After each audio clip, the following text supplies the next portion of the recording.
Ayan, well, magandang buhay at magandang araw po sa inyong lahat. So, nandito po tayo ngayon sa venue kung saan gaganapin ang kasalan ni Gerald and Criza. Ayan mga kabeki.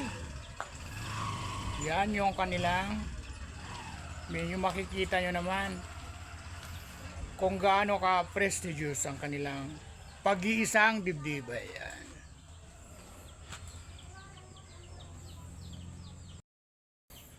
So dito lang yan mamayang mga alas 2 ng hapon po. Ayan, napakaganda naman ng pagkakadesign. Ayan.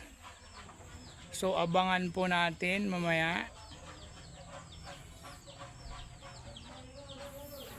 Gerald and Criza. Ayan.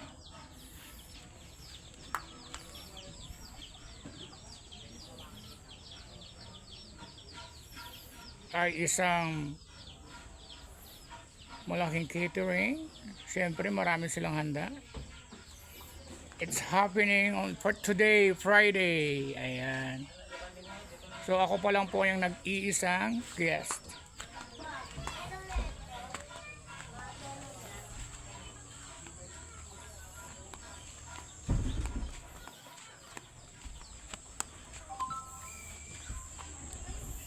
Wow, napaka-preseloso.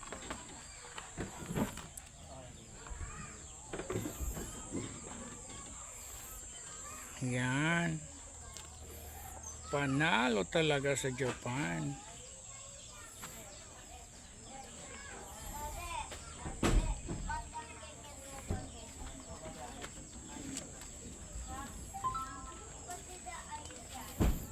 Ayan, ating pakasaksihan ito at mamaya lang po yan. Siyempre, pagkatapos ng kanilang kasalan, meron ding sayawan ito. Sobrang napaka-busy nila ngayon. Ayan, ang ganda.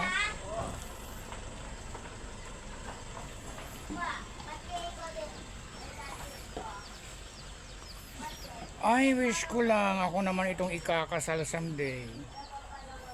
Ayan, ang ganda ng kanilang chandelier. Chandelier.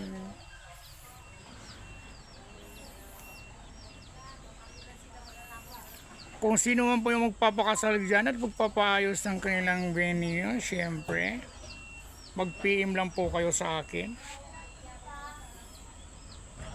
Ayan.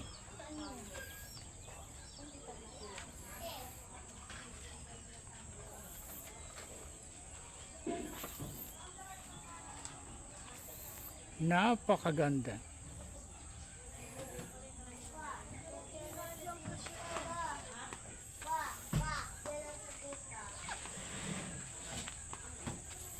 Dito ang nilalagay ang kanilang foods.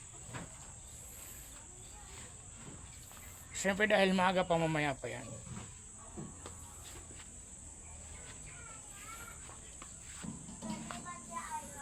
Wala pa. Ayan, so nandito na rin ang kanilang sound system.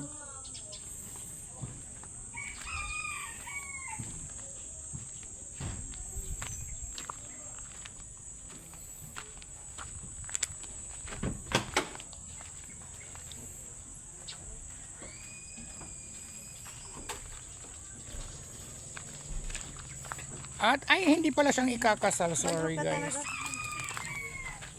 Hi Nay. Ayan mga kabeshi, maraming salamat po sa inyong panonood. So abangan po natin mamaya. Tutuloy-tuloy po natin ang kaganapan. Dito lang po yan sa Aliaga. Siyempre Kuya Bal po. At your service. Ayan. So pakaabangan po natin ang pag-iisang dibdib po nila mamaya. Ayan. Mga kabeshi, maraming salamat po sa support. And hi po, siyempre kay Ate Lea and of course kay Ma'am Poresa Joy Piñas from Houston, Texas. At siyempre kay Ma'am Gorgeous Rose. Ayan. Gorgeous Rose Rosales Maselongan from Spring, Texas. And siyempre sa akin mga viewers and thank you po pala kay Ronel Neville. Ayan. Maraming salamat po. Yan. At sa lahat po ng aking mga viewers and followers, maraming salamat. Lalo-lalo na sa mga OFW dyan na palagi sumusuporta po sa akin. Thank you. And behalf ni Daddy Frankie, Kuya Bal po. Bye-bye!